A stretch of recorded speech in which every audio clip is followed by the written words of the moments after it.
Hello guys, नमस्ते। आज चाहिँ म बनाउन गइरहेको छु साउथ इन्डियन डिस डोसा। सबैभन्दा पहिला हामीले के गर्नुपर्छ भने चाहिँ तावा ज्यादा हिट हुन्छ, त्यसमा हामीले पानी छिम्किनुपर्छ है। त्यसपछि एक डाडु टक्क डाएर हाल्ने, त्यसपछि यसलाई बिस्तारै बिस्तारै घुमाउने डोलाई। हेर्नुहोस् त कति मजाले घुमिरहेछ। बिस्तारै बिस्तारै घुमाउनुपर्छ है। देख्नुभयो? ग्यासको फ्लेम चाहिँ यसमा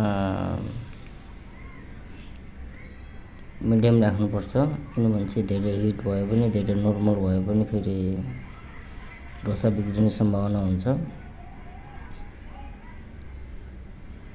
डोसा तपाईँको 2 मिनट या 2.5 मिनटमा डोसा रेडी हुन्छ।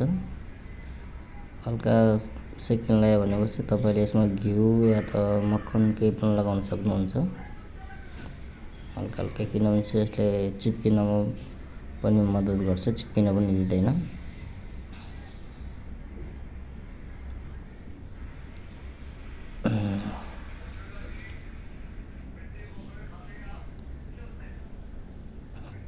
रेडी हुन चाहिँ आफै छोडिदिन्छ तावादेखि।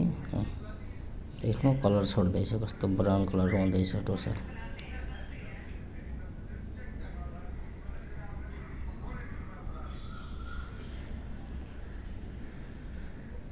Thank you for guys, like comment गरिदिनु होला कस्तो लाग्यो डोसा भनेर है।